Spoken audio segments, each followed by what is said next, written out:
사무엘상 15장 10절부터 16절의 말씀을 가지고 하나님의 근심이 된 사울이라는 제목으로 하나님 말씀 같이 묵상합니다. 과거 에스키모들은 총 대신에 창으로 곰을 사냥했습니다.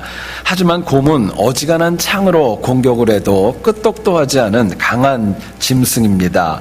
그렇기 때문에 에스키모들은 위험을 감수하고라도 선한 사냥꾼이라는 방법을 고안해내게 됩니다. 무슨 말이냐면요, 부족 중에 한 명이 곰 바로 앞에까지, 곰이 있는 그 직전까지 다가가서 곰을 약올리고 곰이 화나게 만드는 역할을 감당하는 것입니다. 그러면 성난 곰이 선한 사냥꾼을 공격하기 위해서 벌떡 일어나고 손을 들어가지고 공격을 하려는 자세를 취하게 됩니다. 바로 그때에 선한 사냥꾼은 고개를 숙이게 되고 다른 사냥꾼이 뒤에서 창을 가지고 던져서 곰의 심장을 정확하게 맞춰서 사냥을 하는 방법입니다. 근데 문제는 정확하게 창을 던져가지고 그 심장에 꽂히면은 문제가 없지만은요, 만약에 조금의 실수라도 있게 되면은요, 그 선한 사냥꾼, 곰 바로 앞에 있는 영혼은 생명을 잃을 수밖에 없습니다. 때로는 부상을 당해서 성난 곰에게 정말 잔인하게 찢겨서 죽을 때도 있고요. 또 어떤 경우에는 창을 던지는 사람이 너무나도 긴장을 해서 잘못 던져가지고 자기의 동료를 향해 던져서 죽는 경우도 없지 않아 있다고 합니다. 여러분, 사람은요, 누구나가 이왕이면 타인과 공동체와 하나님의 사역에 도움이 되기를 원하는 마음이 있습니다. 모두가 다른 사람들에게 참 고맙다, 수고했다, 당신은 정말 필요한 사람이야, 이 이야기를 듣기를 원하는 마음이 누구에게나 있습니다. 역으로 사람은 누구나가 다 타인과 또 공동체에서 근심이 되는 영혼이 되는 것, 이거 원하지 않습니다. 여러분, 과거의 유머 가운데 제가 몇 번 말씀을 드렸던 기억이 있습니다. 저희 교회는 없는데요, 남편을 집에 두고 나오면은 아내들이 얘기한다고 그러죠. 근심 덩어리가 된다고. 그리고 더 나가서는요, 같이 남편하고 나면 남편이 짐덩어리가 된답니다. 참 마음이 아파요. 그리고 마주 앉아 있으면 원수가 된답니다. 참 생각할수록 마음이 별로 참 좋지 않은 이야기예요. 물론 사람이 온전하지 않아서 누군가에게 기쁨을 줄 수도 있고 또 때로는 아픔을 줄 수도 있고 이 모습들이 병행할 수 있는 것입니다. 그러나 하나님의 백성들, 신앙인은요, 하나님에게 기쁨이 되어야 합니다. 하나님에게 기쁨이 되어줘야 돼요. 우리가 악한 세상에서 하나님을 기쁘시게 하며 살아가는 것, 그것이 바로 신앙생활이기 때문에 그렇습니다. 여러분, 오늘 본문을 보면 하나님께서 사울을 왕으로 세우신 것 참 마음 깊이 후회하셨습니다. 사무엘도 밤새 사울을 위해 근심하며 기도할 정도로 그 마음을 아파하고 좋지 않았습니다. 결국 사울이 몰락했던 가장 큰 원인이 있었습니다. 하나님을 근심하게 했기 때문이었습니다. 아말렉과의 전쟁에서 하나님의 은혜로 분명하게 승리했습니다. 그런데 하나님 말씀을 일부러 어기고 자기 뜻대로 모든 것을 결정하고 말았습니다. 여러분, 오늘 우리도 이처럼 하나님이 아니라 내 뜻대로 행하는 그런 악함이 없지 않아 있고, 이로 인하여서 하나님에게 기쁨이 아니라 하나님에게 근심을 주는 경우가 저희들의 삶 가운데는 적지 않습니다. 오늘 본문을 통하여서 우리가 하나님의 근심이 아니라 기쁨이 되기 위해 과연 무엇이 필요할까, 본문이 주는 메시지 같이 한번 나누어 보기를 원합니다. 첫 번째로 생각할 것은요, 우리가 하나님의 은혜를 잃어버리면, 하나님의 은혜를 망각하면 하나님의 근심이 될 수밖에 없는 것입니다. 하나님의 기쁨이 되기 위해서는요, 하나님의 은혜 붙잡고 사는 지혜가 필요합니다. 본문 12절을 보시면은요, 밤새도록 기도했던 사무엘이 사울을 만나기 위해서 아침 일찍 길을 떠나게 됩니다. 그런데 사울의 모습을 이렇게 얘기를 합니다. 갈멜에서 자기를 위하여 기념비를 세웠습니다. 그리고 발길을 돌려가지고 길갈이라는 쪽으로 내려갔다라고 말씀합니다. 안타깝게도 사울은 하나님께서 자신을 왕으로 세운 것 한탄하고 후회하고 있다는 것 전혀 몰랐습니다. 뿐만 아니라 자신에게 기름을 부어서 왕으로 세웠던 사무엘이 밤새 근심하면서 하나님 앞에 엎드렸다는 사실도 전혀 깨닫지를 못했던 거예요. 물론 아말렉과의 전쟁에 승리한 것 너무너무 기쁘고 큰 성과였습니다. 그리고 이 모든 승리의 원인은 전적으로 하나님의 은혜에 있었던 거예요. 그런데 사울은요, 이 은혜를 잃어버렸습니다. 망각했던 거예요. 황당하게도요, 저는 말씀 묵상하면서 참 많이 황당했던 것은요, 하나님께서 은혜로 승리하게 하셨다면 하나님을 위한 전승비를 세워야지 왜 본인을 위한 기념비를 세웠을까? 저는 이게 이해가 되지 않았습니다. 과거에 블레셋과의 전쟁에서도 하나님의 전적인 은혜로 승리했습니다. 그런데 사울은요, 이것도 역시 잊어버리고 말았던 거예요. 결국 하나님께서 때마다 일마다 베푸시고 공급하셨던 그 은혜를 사울이 잃어버렸기 때문에 사울은 하나님과 사무엘의 근심이 되고 말았던 것입니다. 여러분, 오늘 우리의 문제가 있습니다. 하나님의 은혜가 없는 거 아닙니다. 받은 은혜를 너무 쉽게 잃어버리고 망각하는 것입니다. 시간이 지나면 지날수록, 내가 오랜 신앙생활을 하면 할수록 하나님의 은혜가 더 깊어지고 쌓여야 되는데, 오히려 더 우리의 신앙생활은 하나님의 은혜가 희미해져 버릴 때가 더 많이 있다는 것이 어려움입니다. 여러분, 신앙은요, 깊어지셔야 됩니다. 은혜는 더욱더 놀랍게 하나님을 향하여 더 높이 정말 나아가는 그런 모습이 필요한 거예요. 카톨릭을 믿는 어떤 자매가 개신교 교회를 다니는 청년과 사랑에 빠졌다고 합니다. 그런데 이 자매의 어머니가 이 개신교 청년을 만나는 게 너무너무 마음에 들지 않아 많은 반대를 했습니다. 이유가 있다면 다른 건 아니었어요. 신앙 때문이었습니다. 만약에 개신교에서 캐톨릭으로 개종으로 하게 되면은 데이트고 결혼이고 다 허락하겠다고 이야기를 했던 것입니다. 이 자매는 남자친구가 너무 좋아가지고 로맨 캐톨릭 신학과 또 신앙생활에 관하여 이 청년에게 너무너무 잘 가르쳐 주었고 또 믿음 생활을 잘할 수 있도록 최선을 다해서 도왔던 겁니다. 근데 그러던 어느 날 이 자매가 울면서 어머니에게 와서 얘기합니다. 남자친구하고 이미 깨지게 되었다고. 이 어머니가 듣고 참 놀랐습니다. 왜 그랬을까? 그러면서 질문을 합니다. 남자친구가 개종하는 걸 거부했느냐? 그랬더니 이 딸이 울면서 이렇게 얘기하더랍니다. 그게 아니라 이 청년이 카톨릭에 다니면 다닐수록 은혜를 너무 받아가지고 사제가 된다고 해서 결혼을 안 한다고. 그러고 얘기를 하더래요. 여러분, 은혜는 깊어지셔야 됩니다.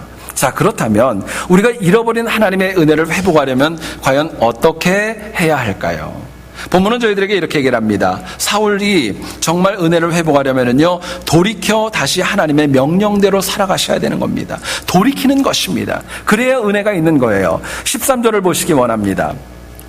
원하건대 당신은 여호와께 복을 받으소서. 내가 여호와의 명령을 행하였나이다 말씀합니다. 사울은요, 사무엘에게 아주 자신 있게 얘기를 합니다. 나는 하나님의 명령대로 다 했다는 거예요. 아말렉을 다 멸했다고 이야기합니다. 근데 여러분 아시는 것처럼 사실은 전혀 달랐습니다. 사무엘의 지적처럼 아말렉에서 살려왔던 가축들이 여전히 살아 있었고 아말렉의 왕도 여전히 살아 있었습니다. 그런데 사울은 자신 있게 다 잘 되었다고 이야기를 했습니다. 사실과 달랐고요. 사실은 이 잘못된 사실에서 사울이 돌이켜서 다시 하나님의 명령대로 순종했을 때 잃어버렸던 은혜를 회복할 수 있었던 것입니다. 그런데 이어지는 이야기를 보세요. 사울은요, 입술로는 하나님 앞에 자복을 합니다. 근데 삶으로는요, 전혀 회개의 모습이 보이지 않습니다. 사울은 끝까지 아말렉에서 가져왔던 가축 죽이지 않았습니다. 뿐만 아니라 나중에 여러분 성경을 보시면 아시겠지만은요, 아말렉 왕을 심판하는 것도 사울이 한 것이 아니라 사무엘이 심판하고 있는 것을 저희들에게 말씀합니다. 여러분, 그런데 만약에 당시에 사울이 사무엘의 메시지를 듣고 정말 뜻과 모든 것들을 돌이켰다면 어땠을까요? 하나님께서는 사랑의 하나님이시기 때문에, 은혜의 하나님이시기 때문에요, 회개를 통하여 이전보다 더 이유가 나아지기를 원한다는 것 여러분 잊지 마시기를 소원합니다. 베드로를 아시지요? 주님을 3번이나 부인했습니다. 그러나 그는 나중에 정말 위대한 사도로 바뀔 수 있었습니다. 이유가 있었습니다. 말씀대로 그 삶을 돌이켰습니다. 돌이킨 그대로 하나님을 위하여 헌신하고 수고했기 때문이었습니다. 막달라 마리아를 아실 겁니다. 7 귀신이나 들렸던 여인이었지만 예수님은 그 여인을 조금 더 천하고 또 좋지 않게 그렇게 여기지 않았습니다. 이유가 있습니다. 하나님의 은혜를 받고 죄로부터 돌이킨 다음에 하나님 기뻐하는 삶으로 온전히 살아갔기 때문이었습니다. 여러분, 사람은 누구나가 다 부족하고 연약해서 범죄하고 넘어지는 적 다 있습니다. 누구라도 예외 없습니다. 정도의 차이만 있지 오늘도 우리는 아마도 많이 넘어졌을지도 모르겠어요. 범죄할 때의 특징이 있습니다. 하나님의 말씀이 들리지 않는 거예요. 눈이 가려집니다. 그렇기 때문에 하지 말아야 될 일 저도 모르게 나도 모르게 많이 해나가는 거예요. 그러나 이제부터라도 돌이켜 하나님의 말씀대로 살아갈 때 그때 비로소 내 인생이 다시금 하나님의 은혜를 회복할 수 있는 것입니다.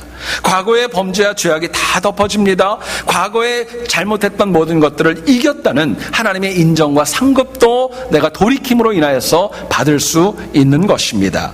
문제는 지금도 하나님께서는요, 하나님의 말씀을 계속적으로 들어도 돌이키지 않고 살아가는 우리들에게 계속적으로 말씀하십니다. 돌아오라고, 그건 아니라고, 하나님 뜻대로 살아가라고 저희들에게 말씀하고 또 반복하시는 것입니다. 얼마 전에 내셔널 지오그래픽 매거진이라고 하는 잡지에서 주후 79년에 로마 주변에 있었던 베시비우스 산의 화산 폭발에 관한 기사를 특집으로 보도한 그런 내용이 있었습니다. 여러분, 이 화산 폭발로 인하여서 정말 많은 사람들이 죽었다고 합니다. 어떤 사람들은 장터에서 장을 보다가 죽게 되었고, 또 부자들은요, 참 놀랍게도요, 목욕탕에서 죽은 사람들도 많이 있다고 합니다. 또 혹자들은요, 일터에서 일하는 그대로 사망한 영혼도 많이 있대요.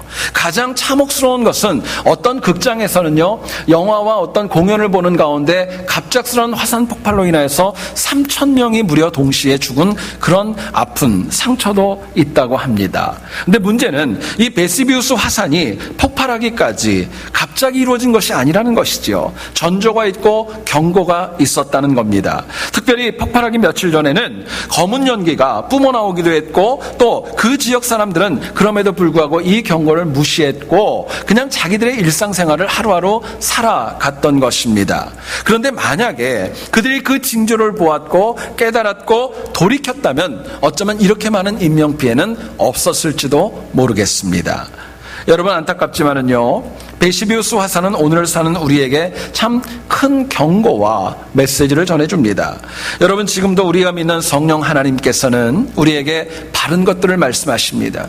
가르쳐 주십니다. 생각나게 하시는 거예요. 그렇기 때문에 하나님의 근심이 되기까지 내가 돌이킬 수 있는 기회, 여건, 상황은요, 얼마든지 많이 있었다는 것 저희들에게 말씀합니다. 그럼에도 불구하고 우리는 마음속에 생각합니다. 아직은 괜찮아. 나는 문제가 없어. 나는 옳은 길을 가고 있는 거야. 나도 모르게 내 의로움에 빠져 있을 때가 적지 않은 것입니다.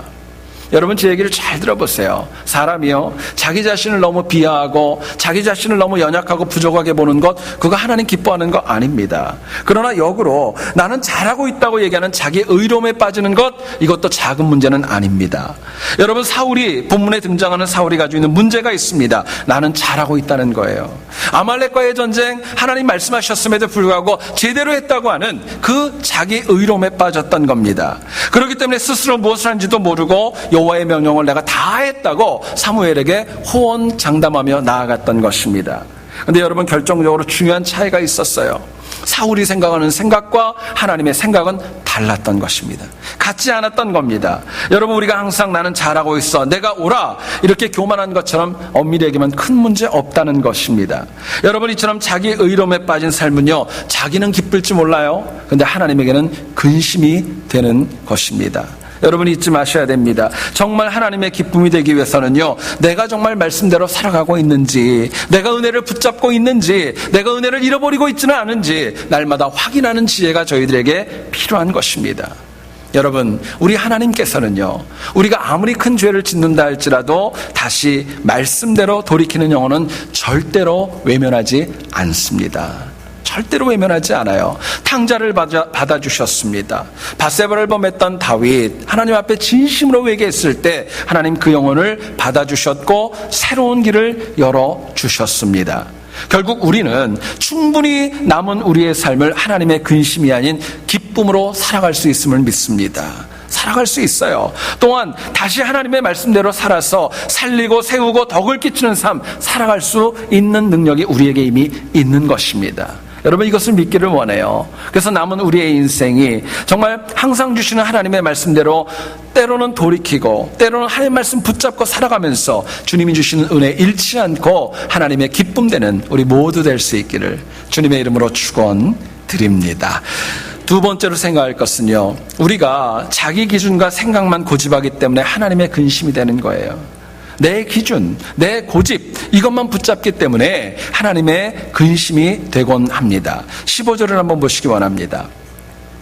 백성이 당신 하나님 여호와께 제사하려 하여 양들과 소들 중에서 가장 좋은 것을 남김이요 그 외의 것은 우리가 진멸하였나이다. 사울이 이야기합니다. 아말렉에서 가지고 왔었던 좋은 짐승을 남긴 이유가 있었습니다.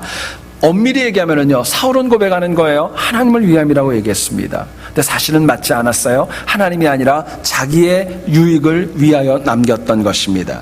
결국 자기의 이익과 자기를 위하여서 하나님과 예배까지도 사실은 오용하고 이용하고 말았던 것입니다. 더 큰 문제가 있습니다. 여러분 이제 묵상을 하겠지만은요, 이 사울은 이 아말렉의 짐승을 살리고 이 많은 일들을 본인이 했음에도 불구하고 백성 때문에 했다고 변명하고 핑계대는 모습까지도 보여줍니다. 근데 여러분 하나님께서는요 분명히 말씀하셨습니다. 아말렉의 모든 것들을 진멸하라고, 일부도 남기지 말고 다 진멸하라고 말씀하셨습니다. 그렇기 때문에 사울은 하나님 앞에서는 도저히 핑계를 댈 수 있는 말이 없었던 거예요.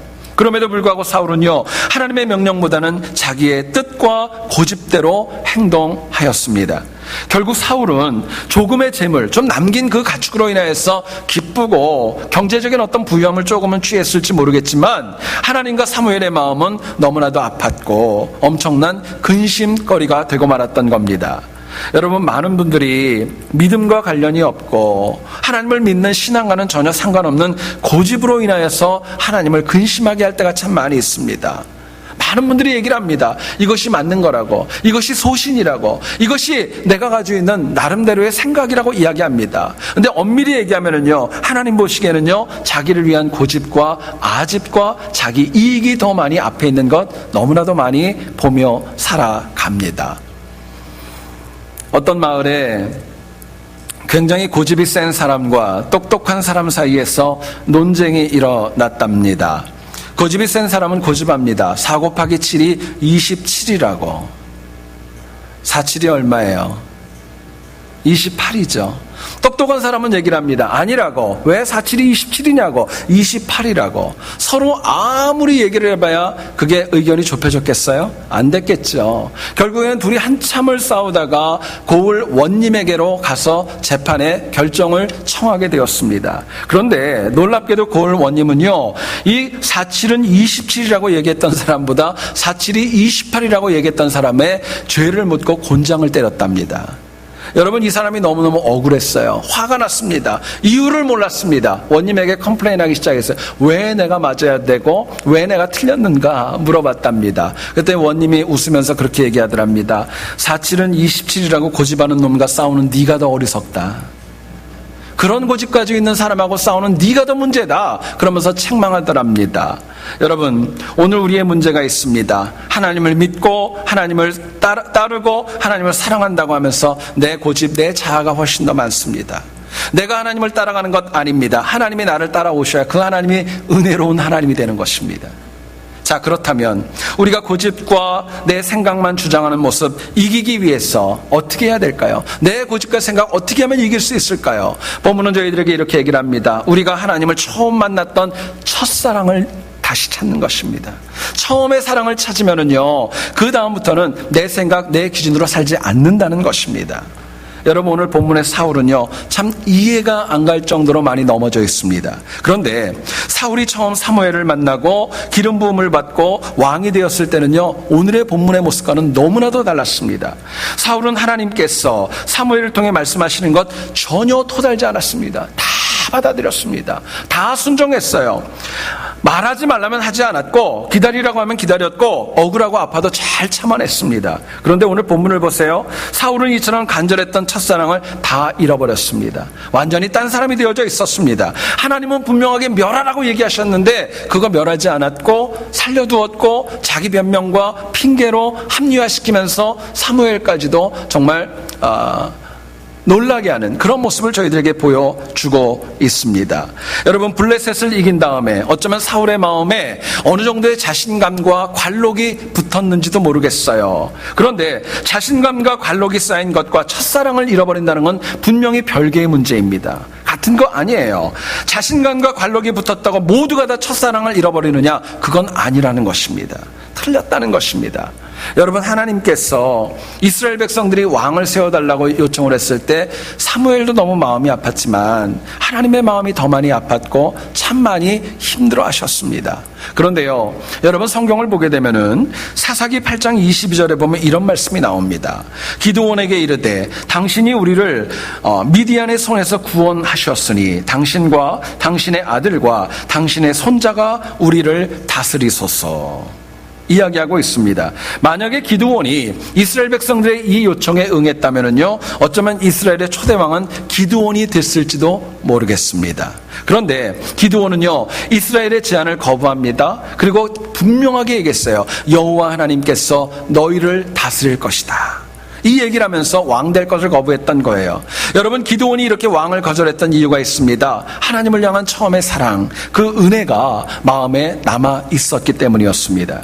처음 하나님을 만났던 은혜, 응답해 주셨던 그 능력, 그리고 미디안을 이기게 하셨던 그 은혜를 그대로 그 마음에 간직하고 있었던 겁니다. 여러분, 이처럼 인간이 죄인이지만은요, 처음 사랑, 첫사랑을 기억하면은요, 내가 부리는 고집과 아집 이길 수 있는 거예요. 넉넉히 이길 수 있는 것입니다. 생각해 보세요. 여러분, 신앙인에게는 누구나가 다 첫사랑이 있습니다. 이성간의 사랑 얘기하는 거 아니에요. 하나님의 은혜를 체험했던 그 순간입니다.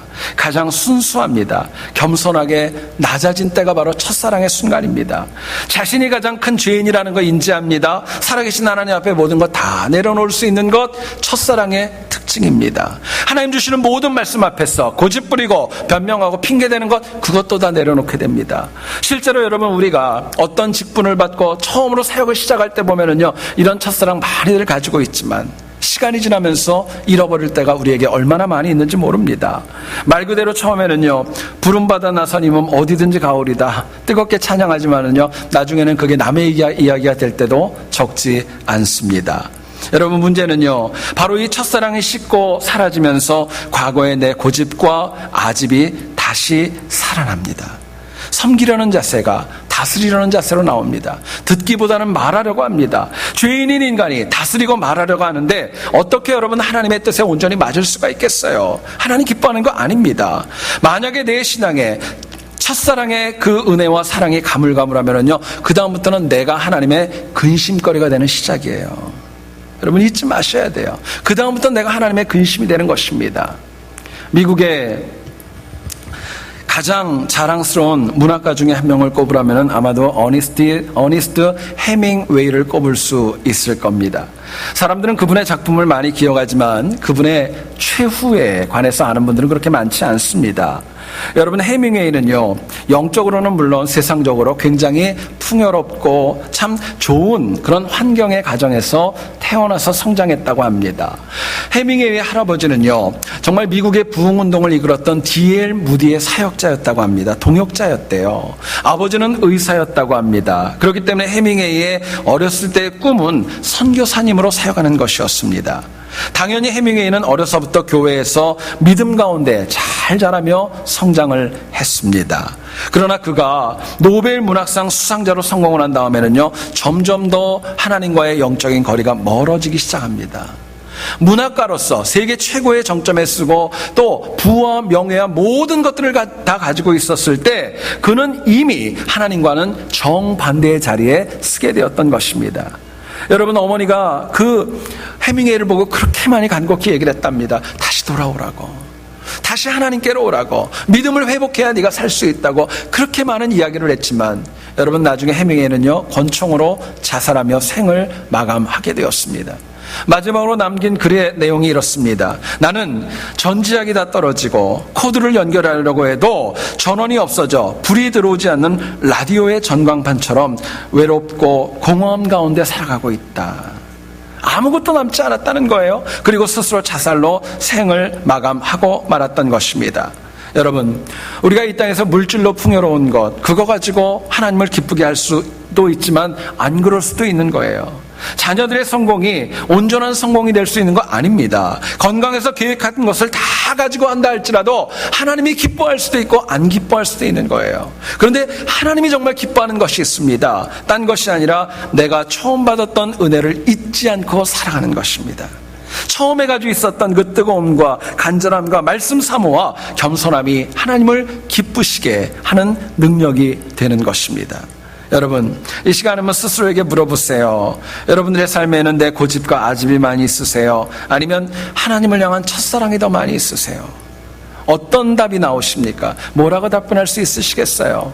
저는 여러분들이 다 남은 인생에서 아집과 고집이 아니라 처음 사랑을 회복하기를 축원합니다. 그래서 이 사랑을 가지고 우리가 항상 하나님과 사람에게 근심이 아니라 기쁨을 주는 우리 모두가 될 수 있기를 다시 한번 주님의 이름으로 축원드립니다.